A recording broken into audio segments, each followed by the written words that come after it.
You're under arrest right now, okay? Hold up a Place your minute. hands, please. Place For your hands what? behind your back. We'll tell you as soon as you're uncuffed. What I did? We'll tell you as soon as you're cuffed. What did I do? What are you? Just let me get some handcuffs on you, and then Because this is going to be on me, and I'm going to lose my job. I work at the hospital in day surgery. Please.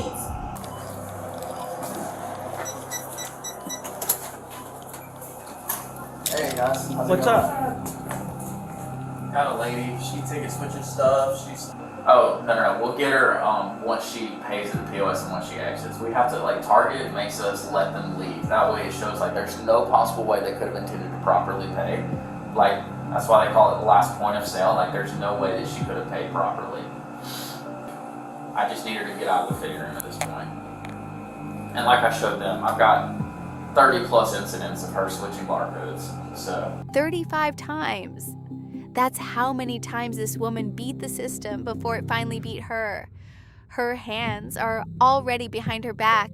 She hasn't run, hasn't screamed, hasn't fought. She's just standing frozen at a Target self-checkout while an officer clicks handcuffs into place in front of a line of strangers. What did I do? She keeps asking. Nobody answers her. Not yet. Here's what makes this case different. This woman worked hospital day surgery, stable job, a granddaughter who adored her, a weekly routine at this exact store. And according to loss prevention, she'd run the same scheme 35 separate times over 3 years, one small transaction at a time, and nobody caught her until now. By the end of this video, you'll know the exact legal moment a shoplifting charge becomes unbeatable. And it isn't when someone walks out the door with merchandise. You'll also see one number in this case that never fully added up. Loss prevention had been building a file on her since 2020. 35 documented incidents, an estimated $2,400 in losses. Today, that file was about to close. If you want to know exactly how she pulled this off for 3 years before one mistake ended it, stay with me. It gets stranger. To understand why officers cuffed her instead of simply banning her, you need to see how the scheme actually worked. The method was almost insulting in its simplicity. She'd pick up cheap items, plastic cups, small bowls, 50-cent sock barcodes, and stick those labels onto pricier merchandise before scanning everything herself at self-checkout. No hacking, no accomplices, just patience and a system that trusted her to scan honestly. For 3 years, it worked. Loss prevention staff eventually recognized her on sight, sometimes even by what she was wearing. That's how thin the margin was between getting caught and walking out clean. Here's how the case actually gets built before anyone approaches a suspect. Staff watched her selecting items in real time, radioing updates back and forth, tracking every scan. They watched her scan a large black bowl as a small white cup, over and over, 33 times in one transaction. And they let her keep going, because store policy required something counterintuitive. They had to let her finish paying and start walking toward the exit before anyone could stop her. That single rule matters more than almost anything else in this case. Corporate authorization came through by phone. Prosecute, they said, as long as police were willing. She lingered near a fitting room for nearly 30 minutes, unaware every second was being tracked. When she finally approached the register, her card struggled to process, stretching the wait even further. She thought the hard part was behind her once her card went through. She had no idea the clock that actually mattered hadn't even started. Here's the question this entire case hinges on. When exactly does theft become theft? Not when common sense says it should. Legally. Most people assume you have to walk out the door with stolen merchandise for a charge to stick. That assumption is wrong, and it's exactly what this woman believed until the moment she was arrested. Under most state retail theft statutes, the crime is complete the instant a fraudulently labeled item gets scanned. Here's why that distinction exists. The fraudulent scan eliminates any claim of innocent mistake. Intent is measured at the moment of the act, not the moment of exit. Retailers use the last point of sale standard, waiting until payment before intervening. That standard exists so nobody can argue they simply forgot to pay. Courts have consistently upheld this standard in barcode switching cases. The fraudulent scan is the offense. The law does not require you to walk out the door, as the case breakdown makes explicit. So while she stood at that register believing she was safe because she hadn't left the building, she'd already crossed the only line that legally mattered.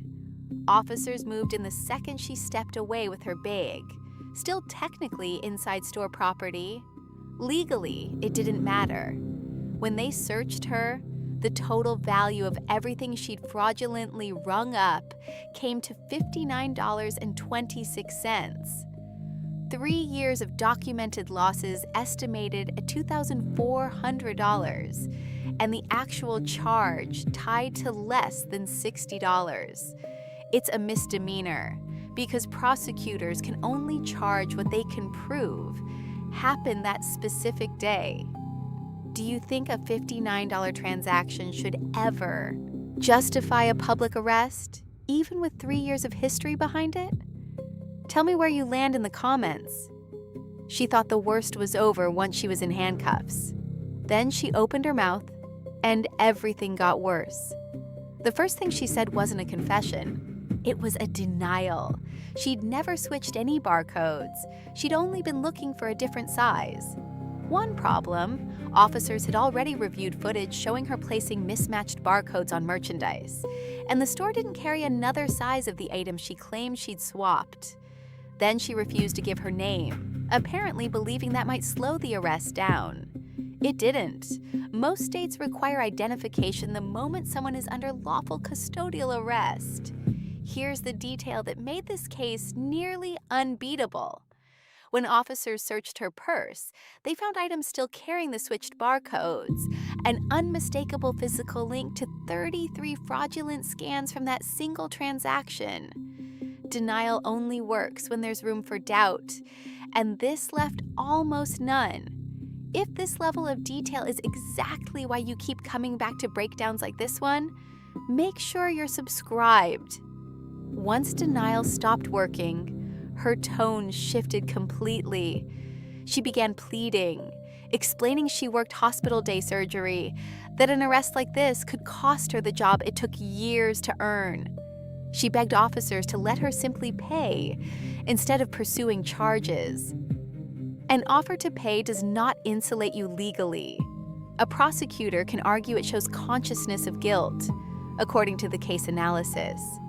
Panic and admission can look identical in a courtroom, even when they come from completely different places. She was arrested for misdemeanor shoplifting tied to that $59.26 transaction and permanently banned from a store she said she'd shopped at for years. Would you have stayed silent after an arrest like this? Or would panic have made you talk too? The arrest was over. What it left behind is where this case gets unsettling. She was charged with a single misdemeanor tied to $59.26. Not the $2,400, not the 35 incidents spanning 3 years. That gap between the pattern and the charge is the number that never fully added up. If the pattern was documented the entire time, why did it take 35 incidents before anyone moved to stop it? There's also the question of how the arrest looked. Legally, officers were within their rights to arrest her publicly for a misdemeanor. Courts have upheld that standard for decades, but cuffing someone in full view of shoppers created a moment that followed her long after the legal questions were settled. She said she'd fight this in court. We don't know how it ended. What we know is she walked away with a permanent ban, a misdemeanor charge, and fear that her hospital job might not survive it. If cases like this are exactly the kind of story you want broken down piece by piece, subscribe now. The uncomfortable question this leaves behind isn't really about her. It's about how many other people are running the exact same pattern right now, undetected, simply because nobody's noticed the barcode yet. If you were on loss prevention with 35 documented incidents before an arrest, would you have moved sooner?